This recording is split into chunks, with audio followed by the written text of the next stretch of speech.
welcome everybody. It's time once again for the next chapter with Charlie Hedges as he explores turning the page on his life and yours. Hey, Charlie. Hi, Paul. Our guest today, Pat Wetzel, is an award-winning author, blogger, and photographer. Pretty artsy stuff, right? Well, Pat also holds a degree from the Wharton Business School in finance and worked in New York doing strategic planning and corporate investment analysis, among many other business services. More recently now, she has been involved with a number of startups, including a current one called CancerRoadTrip. In 2009, Pat was diagnosed with incurable cancer. And then, after several years of chemo, radiation, and surgery, Pat now enjoys a life in remission, a whole new life. Pat is also a fellow podcaster with her award-winning show, Bump in the Road. And a bump in the road is something we have all experienced. Pat Wetzel is very intentional about the way she lives her life, with intellect, humor, and incredible stories. Pat is with us today to share her journey into what we are calling how she stumbled into soaring. With that, let's welcome Pat Wetzel on the show. Pat, welcome to the next chapter with Charlie. Charlie, thank you. It's so good to have you on the show. I really, we had, as all our guests know, I have a pre-phone call with my guest, and I have to tell everybody, I so enjoyed our conversation that I got so involved in the conversation I failed to take notes. And so I don't have notes of our conversation, but it's all from memory and all from checking things out. So this is going to be a very fun and sort of innovative and intuitive show. So I'm very much looking forward to that. I am too. Good. I'll tell you what, Pat, I have a boatload of things I want to talk to you about, but I think we might first get into your personal history just a bit. Now, if I understand correctly, you were a successful business advisor in New York, and somewhere around 2009, you hit a major bump in the road. Can you talk to me about that story? Yeah, in 2009, I was diagnosed with a fairly rare, hopefully manageable, but not curable lymphoma. And it stopped my world dead. I would go through the next, 5 or 6 years of treatments. They'd work for a while, then they wouldn't work, and I had to go back into treatment. And just incredible emotional and psychological ups and downs that go with that type of journey. What kind of emotional ups and downs? I mean, I can imagine them, but I'd like to hear from someone who's experienced it, what those may be like. I think one common element of the cancer experience is isolation. It is, you're isolated from life. Your life goes off on this tangent and everyone else's goes on. Some people stay with you, some don't. And you are left very much alone, very dislocated from the rest of life to weather this experience. And I think that it has a profound impact on rearranging your values and how you experience life. There's also an existential piece of it. You're facing your mortality. What if I die? Have I lived my life? Am I happy where I am? And it brings up a lot of questions. And I think also for me, it brought up a need for control. And after doing a lot of homework and whatnot, control really boiled down to 4 things that Dean Ornish at UCSF noted in one of his studies with men with prostate cancer. And it really came down to nutrition, the quality of your food, and the choices you make, exercise, stress management, and connection with others. And I would add in there really are 4, some of these overlap a little bit, attention to your mental health. Those are things that don't get, the last 2 things you mentioned, don't get described very much. We talk about exercise, eating right, doing those sorts of things, but we don't talk about our mental health and our stability of where we think we're going, what we think we're doing. Those psychological impacts, affect our physiology so powerfully. Hugely, and mental health, I think, is so important, and it's something we don't talk about nearly enough. I would say that for me, cancer taught me that my mental health has to be my number one priority. I learned to meditate because of cancer and some other events during that time period. And meditation for me has been game-changing and is one of my primary paths in terms of mental health. Do you, how frequently do you meditate? Daily? Oh, yeah. Sometimes more than once. Sometimes more than once, yes. I have found, I'm the same. I have found the quiet, the solitude, and the total sort of almost immovable, just sitting there. I do mine actually sitting on a bed, and I feel like I sink 6 inches into the bed. I'm sitting with my back very straight. I'm not laying down. It's just a habit I formed for the last 4 years. That physical relaxation is something that I don't hear talked about in meditation that much, but it is so powerful for me. Yeah, I think both the physical relaxation, but the mental relaxation and expansion that you can experience through silence. And then the takeaway corollary to that, when you move back into your so-called real life, is you're developing the ability to witness your mind. And all of a sudden, that opens the door to making conscious decisions. Isn't that a big thing with you, is witnessing your mind, Pat? Isn't that a subject that you find that's very dear to your heart? Well, I think it's interesting for all of us, because until we can become aware of our thought patterns, we'll just senselessly act them out again and again. Awareness is the key. That really is. I don't know if I told you, but again, everybody knows, I am a student or not a convert, but I'm immersed in the late medieval Christian mystics. And silence, solitude, contemplation are key disciplines in that tradition. And I'm fortunately, as a retired guy, retired from, I don't make money, but I do a lot of stuff.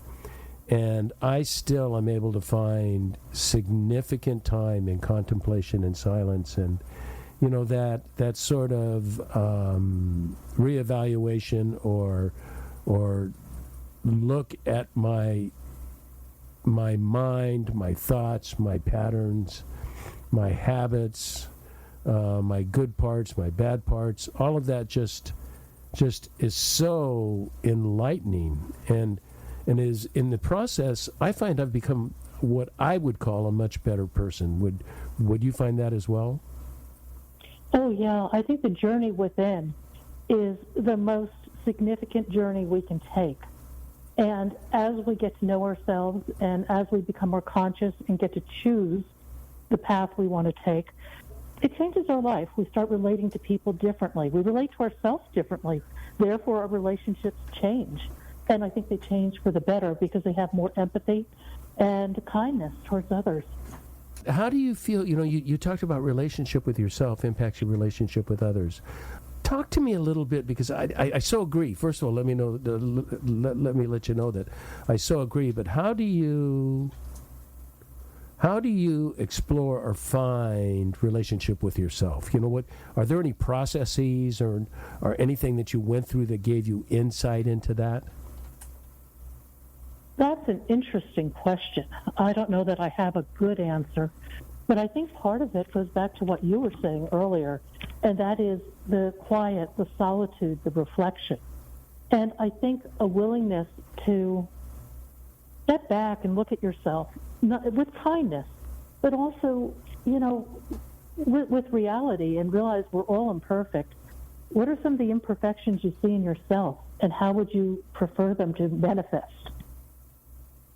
Yeah, the easiest way for me to find imperfections in myself is to find out what I criticize in other people. Oh, that's so true. Isn't it? Yes.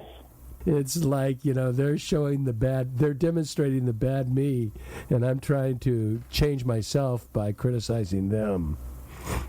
I think that is the most powerful marker any of us can have. And actually, that opens up some really interesting doors of inquiry, because if you pick up on something in someone else You are obviously picking up on something that resonates with you. And to sit and think about that and where it comes from and why your emotions are what they are with the stimulus, it's quite a journey. Well, it's such a fun journey. Two things. I want to talk more about the journey, but I want to talk also about it is becoming, in some circles, this contemplative, silent, self-reflection, reinventing your life is sort of like a go-to, something that is becoming popular, so to speak, in certain traditions in the United States. And yet, I think, as with most philosophies, only a few people really delve into, take the time, because it takes time and energy and self-sacrifice to get there. And I'm not sure everybody's prepared to pay those wages for that privilege. No, I think we live in a society that's fascinated with the external, with material things, with status and rank, and none of that translates into knowing yourself.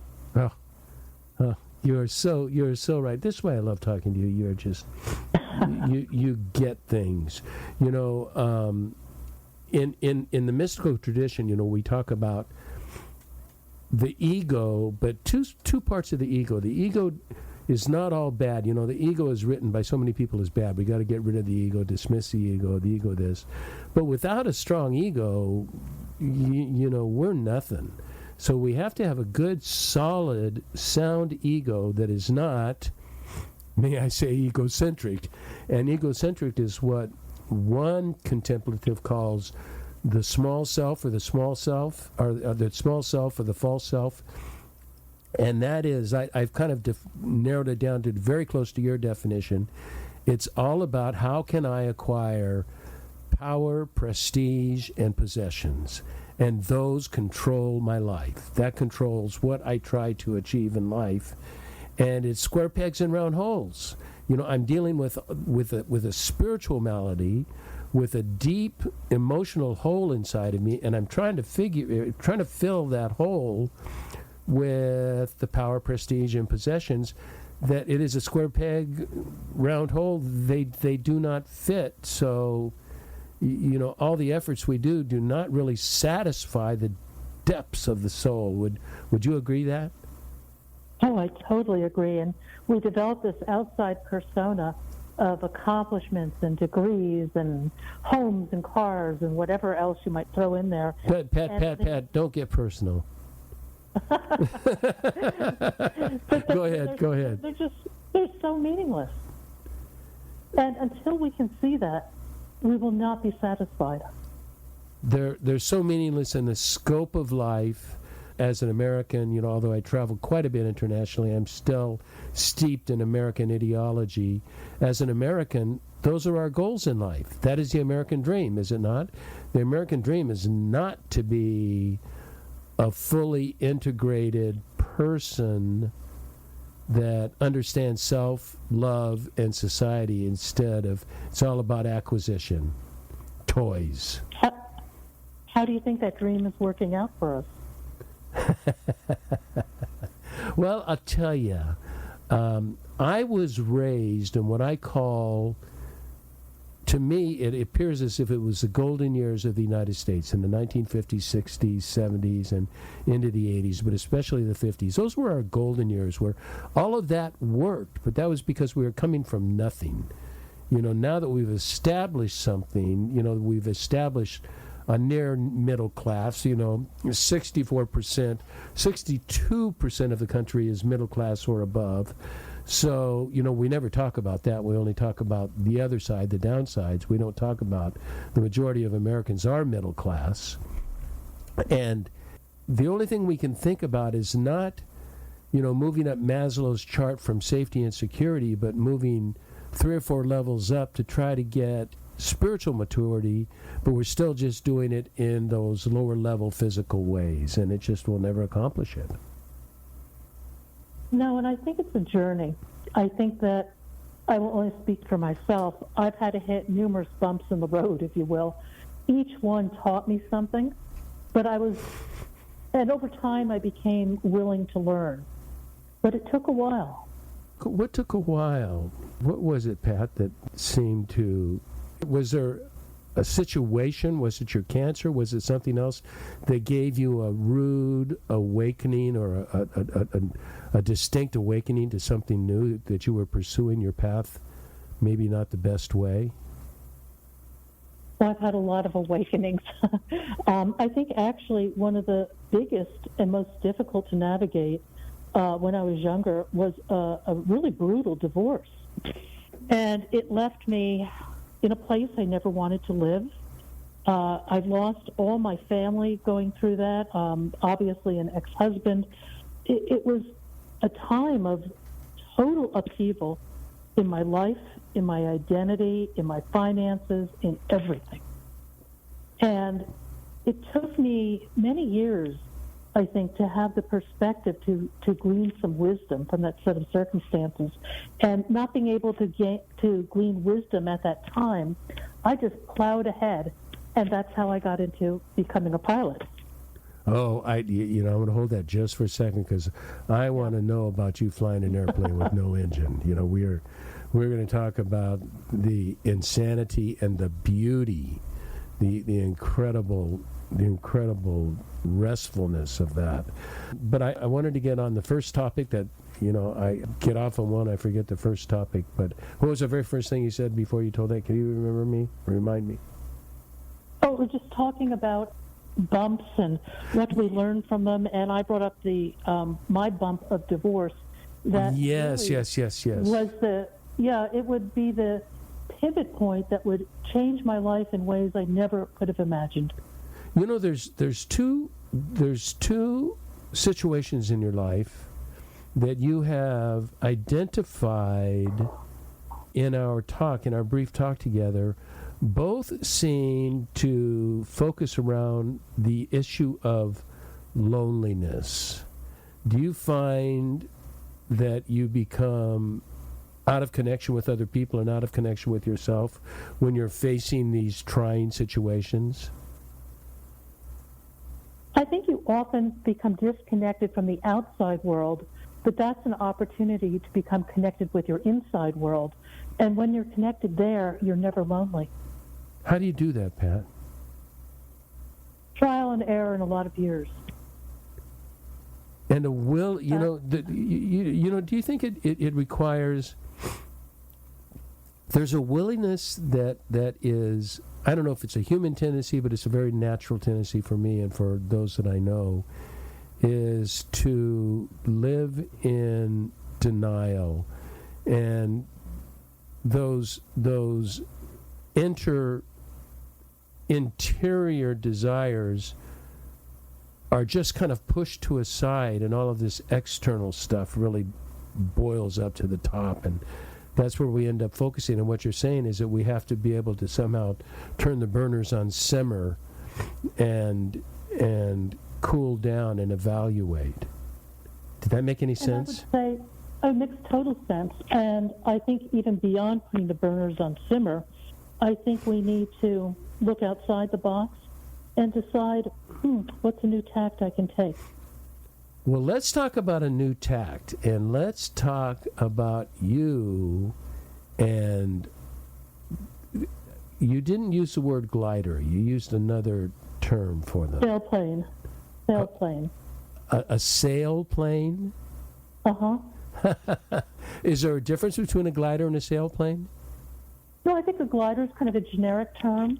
Okay. Sailplanes usually refer to higher performing planes, and people within the community would call it a sailplane. Oh, so if you want to be cool, call it a sailplane. Don't call it a glider. Absolutely. Okay, I'll have to remember that. So tell me all about, how did you get into this? What is the love affair? Because you have quite a few accomplishments in sailplane flying, right?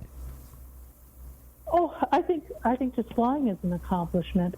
I got into it by chance.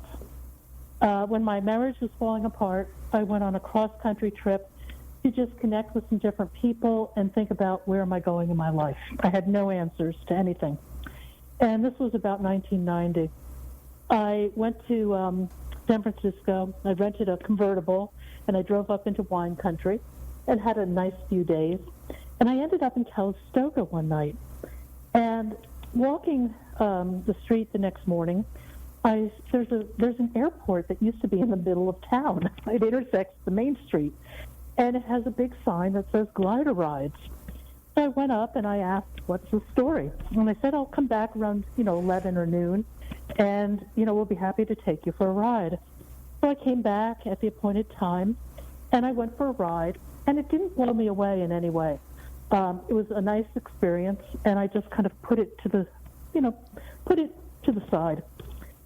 So I went back to Pennsylvania, where I was living at the time, and I heard about a bunch of lawyers that were flying gliders out of a private airfield in Pennsylvania. So I called them up and I introduced myself, and I invited myself out for the weekend. And it was a holiday weekend. I flew for 3 straight days, and I was totally hooked. And that was the beginning of the end. But stop me if you want. It's a long story. I flew out of Campbell Airport for a while. I soloed Sam Harry, who was a World War II aviator, was my flight instructor. He was an amazing pilot. And he had several airplanes, and he had one, which was a 126, which is a single-seat sailplane set up just for me. You weigh and balance the plane so that, it flies properly. We had that weighed and balanced just for me, so I could show up at the airport and go fly for the day. Well, I showed up one day at the airport, and it was a beautiful day. Oh, the clouds were popping, and it was going to be a glorious day to go flying. And my plane wasn't available because Sam had promised it to somebody for an air show. I was beyond furious. Now, you have to understand that soaring is totally addictive. I was an addict. There's no question about it. It is the most amazing thing I've ever done. But I was just furious, and I had heard a number of pilots on the radio, on the soaring frequency, and I knew they flew out of an airport somewhere down near Maryland. And I didn't know where, and I didn't know who they were, but I decided I would track them down that day and see what was out there. I needed some new options. I was not happy.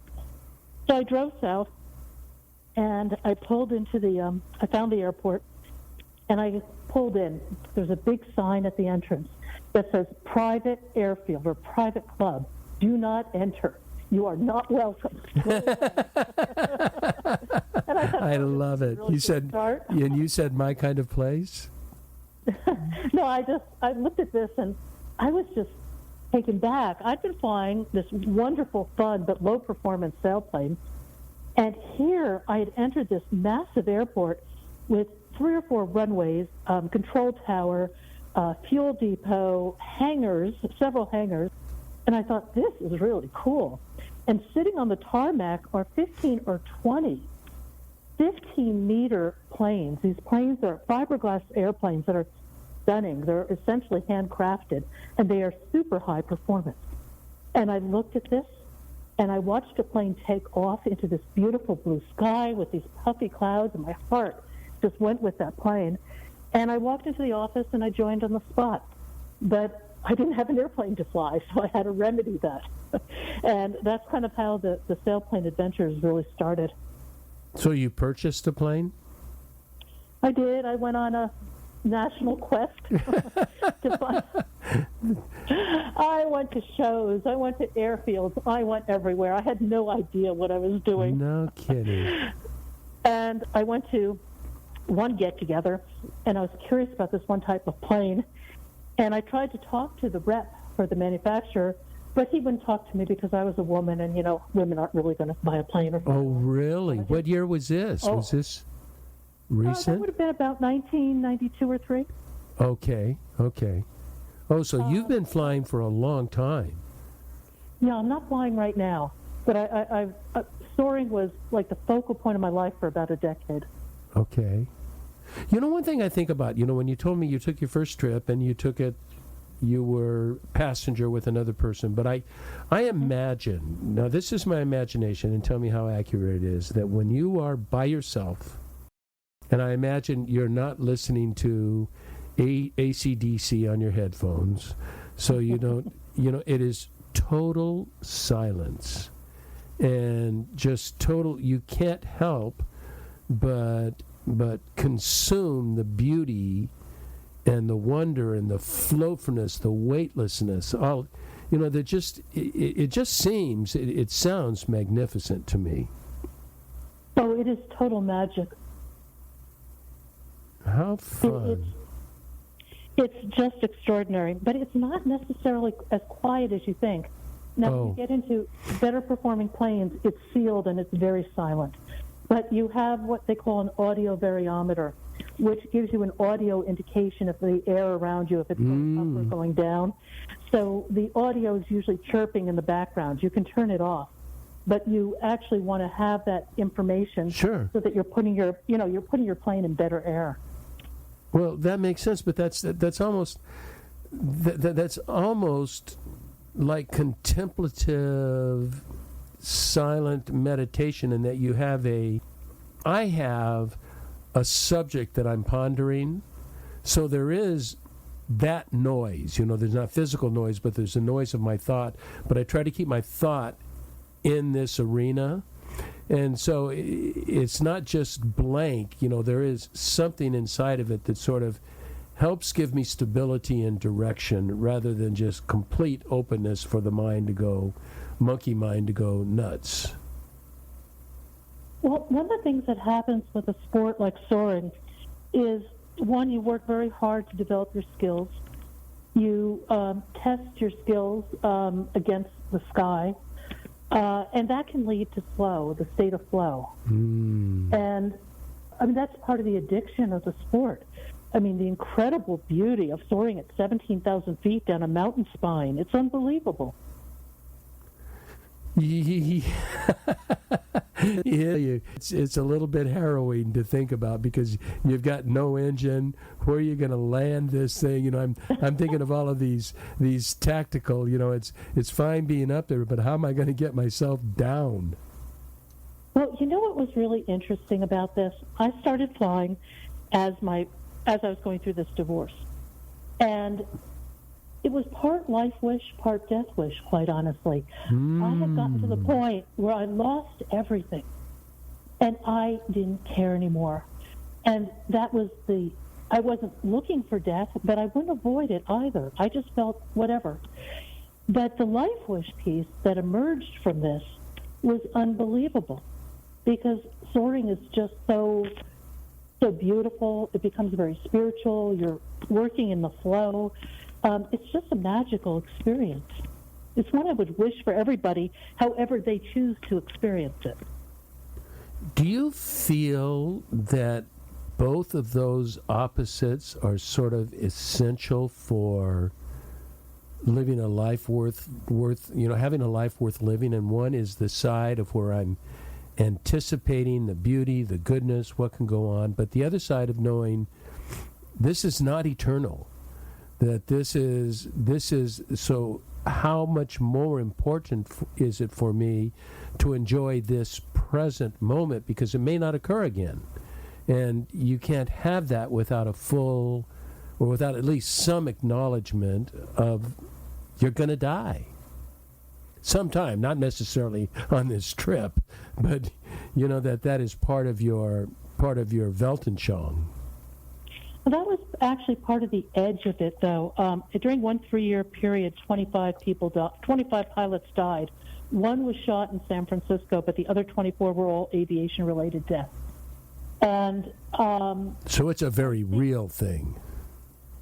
Well, it's something that is there. The days when you wake up and you're going to go fly, everything's a little clearer and crisper and more beautiful. You're a little bit more aware. Oh, that's incredible. You know what I want to do, Pat, is I'm going to kind of continue. We're not going to talk about flying, but we're going to continue talking about life development. But we need to take a quick break first, okay? Sure thing.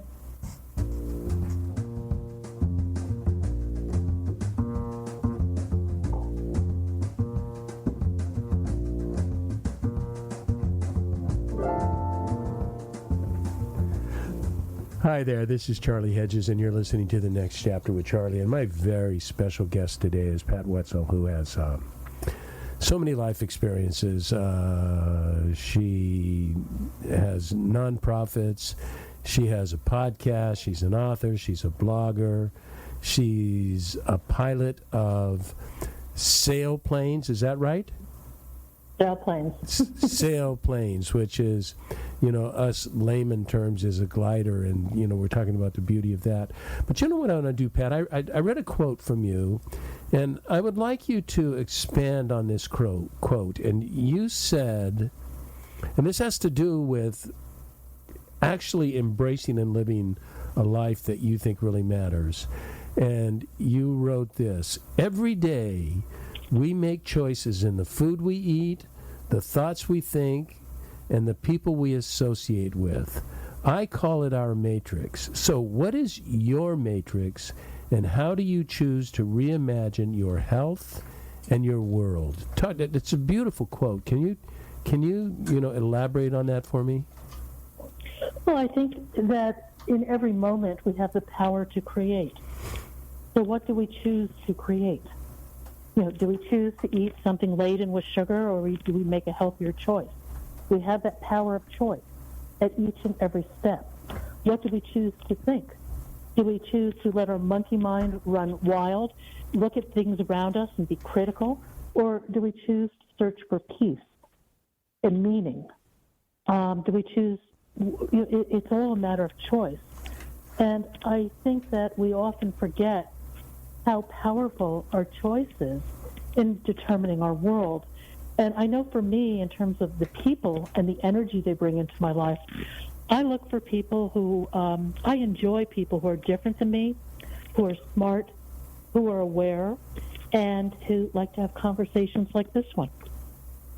You said a word that means a lot to me, and it was in the midst of a string of very important adjectives or nouns. I'm not sure, but you use the word peace, and that has become for me a primary word in my spiritual vocabulary. We talk a lot. Well, no, we talk about love a lot in the Christian community, but it is not very well used. But the word we don't talk a lot about, and it is used, it's the second most used noun of its type character noun in Scripture, and it's peace. And I think, the peace of God is huge in the Scripture, and I think it's not just peace of warfare, but it's peace of families, it's peace of culture, and it's especially as we're working on ourselves, it's peace with ourself, that we are not, how frequently is our greatest competitor and our greatest adversary ourself, that we don't fully believe we can do what we want to do, and there is no peace in that.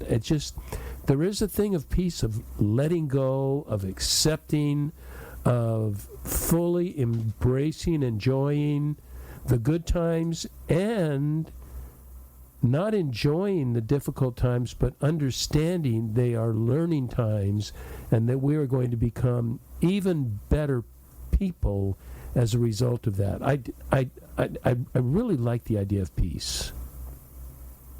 I do too, and I know that for me, the peace I find in meditation follows me into the rest of my life, because it's always with me and I can access it at any time.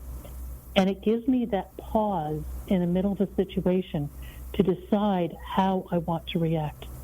I'm silent because that's a very powerful statement, and I don't think it's said enough. I know it's not done enough, but it is.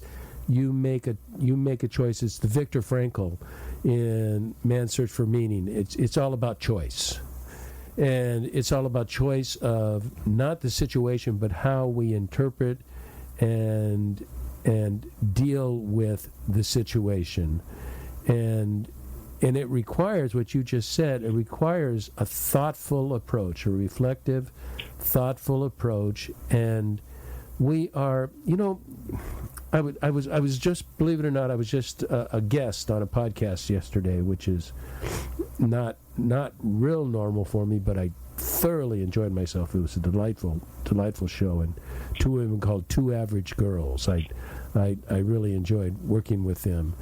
But we talked about this concept of understanding the need to delve into myself personally and try to understand me, and in the understanding me, I can understand others. I think that's so true.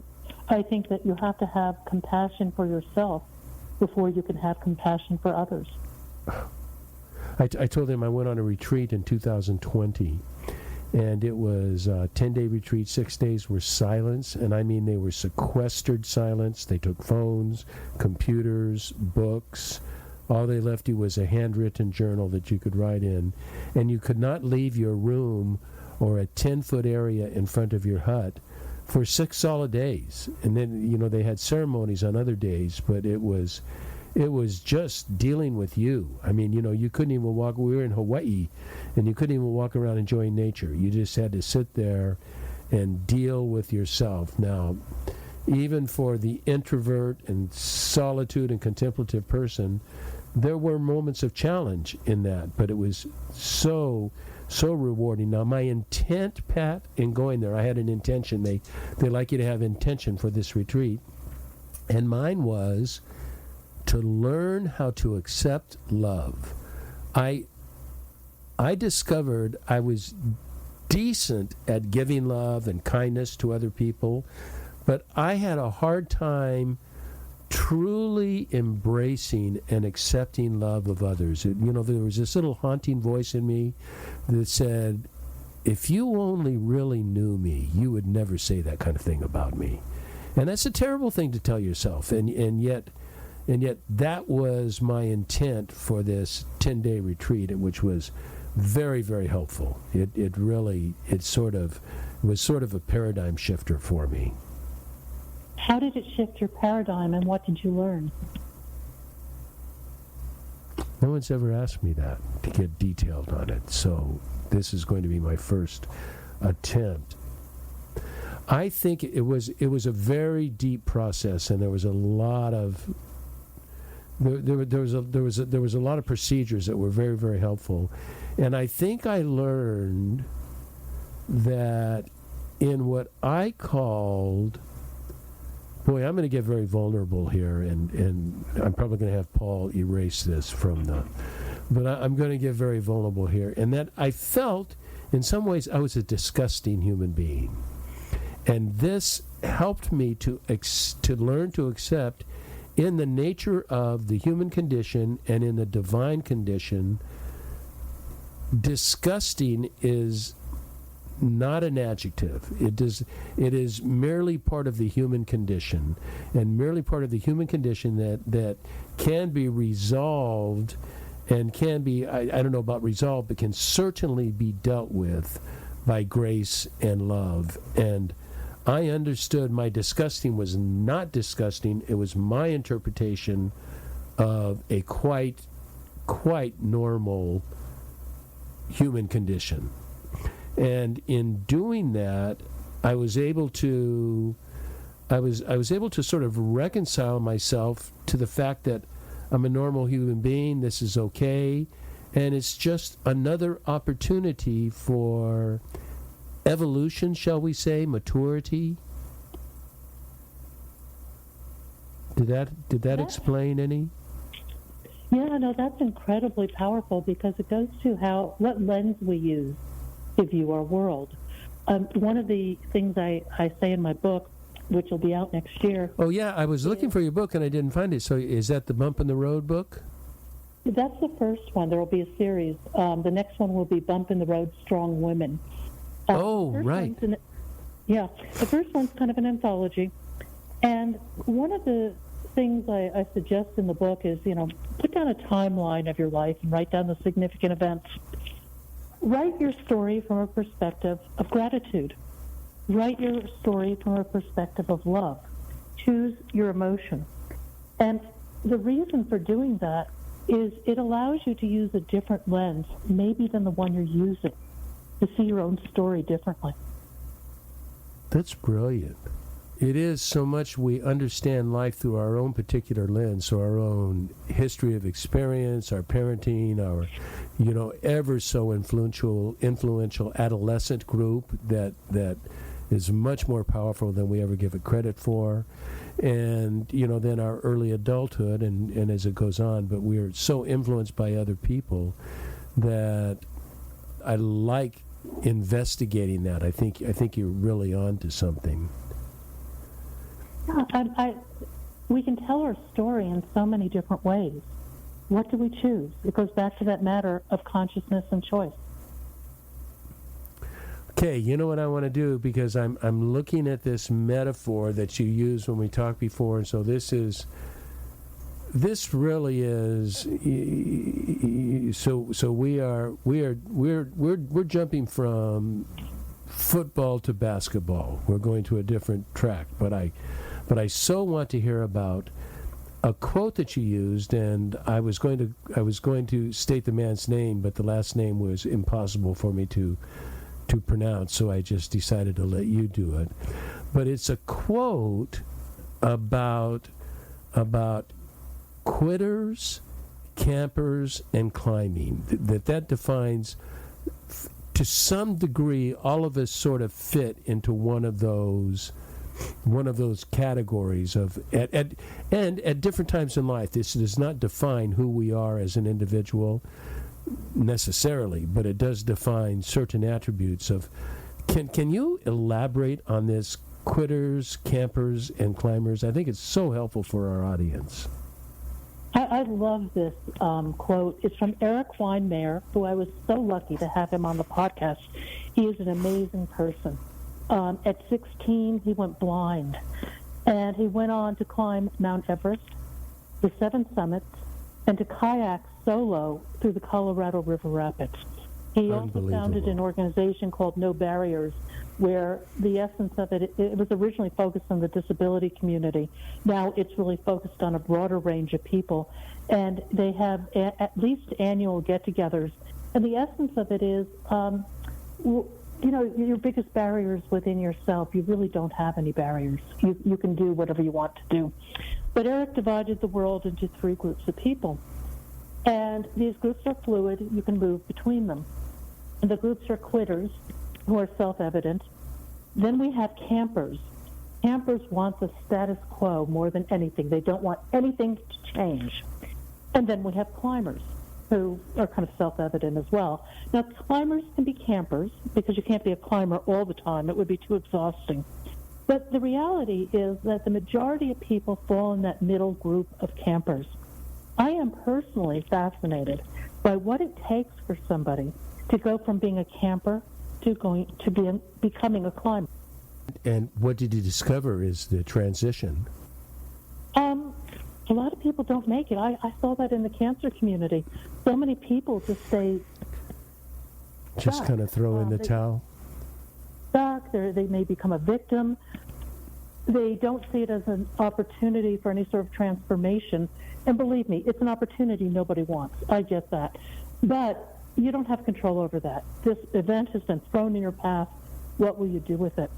I think the people who move from being campers to climbers are the people who are willing to take risks, become self-aware, and challenge themselves. And I think that they're the people who live the richest, fullest lives. You see, what you're describing, Pat, is very critical, the distinction from which I almost read it to the way you're talking about it. You're talking about interiority. You're talking about quitters in our interior, our campers, and our climbers. I took it a bit more literally, and here was the question I had for you.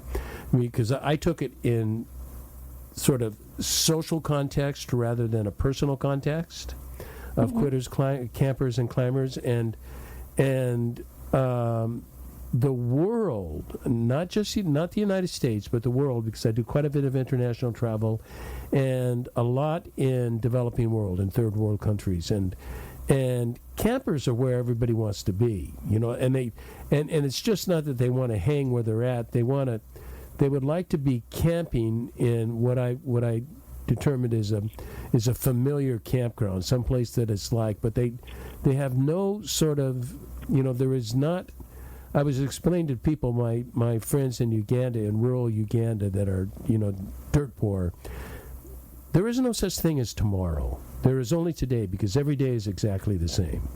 And, there is no upward mobility.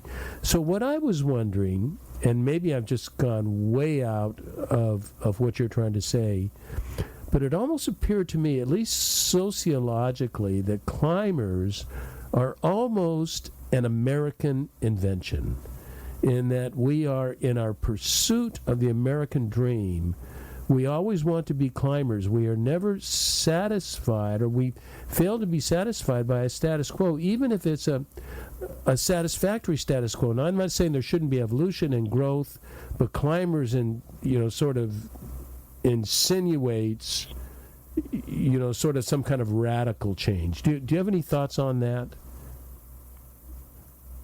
I think that climbers are throughout humanity. I think that certainly in this country we have that individualistic spirit, but we also have a victim spirit. So I think it boils down to the individual, actually, and how you view life. And I think being a climber is about growth. It's about risk. If you want to look at it materially, you could say it's about stuff, but that isn't really where this conversation wants to go, I don't think. No.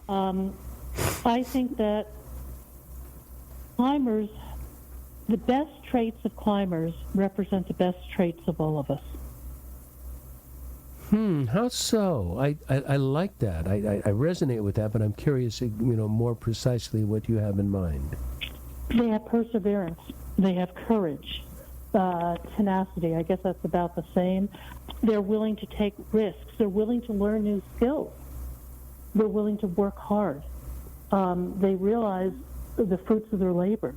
Yeah. I think that those are things that are human elements, not necessarily U.S. elements. Yeah. Status quo. It can be almost more mental or emotional lethargy. That's a good way to put it. And it's okay to decide to be lethargic and, lounge on the couch one day. There's nothing wrong with that at all. Thank you. I think it's a matter, we all do it, and we all need to do it, which is why climbers can become campers and campers can become climbers.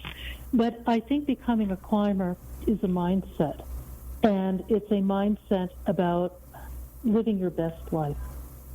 I love that, and I'd like to close with that. Pat, obviously in this conversation, this near an hour has felt like 20 minutes to me. That you have such wisdom, and what's so nice is that you are intellectually accessible. You're not so philosophically, you're very, very philosophically minded, but you can speak English so the rest of us can understand what you're talking about, which means you are extraordinarily intelligent. So I really appreciate that and just treasure our conversation together. Thank you so much. You are too kind. Thank you very much. I really enjoyed being a guest, and all my thanks. Thank you, Pat Wetzel. I have on the show notes I've already prepared for your Cancer Road Trip guide. There's a link to that, and there's a link to your podcast, Bump in the Road, that people can listen more to you. Is that satisfactory to you? That's great. Okay, thank you. I also want to thank all our listeners for tuning in to the next chapter with Charlie. And always remember to check out our website. You never know what you're going to find at thenextchapter.life. Until next, this is Charlie Hedges signing off. Bye for now.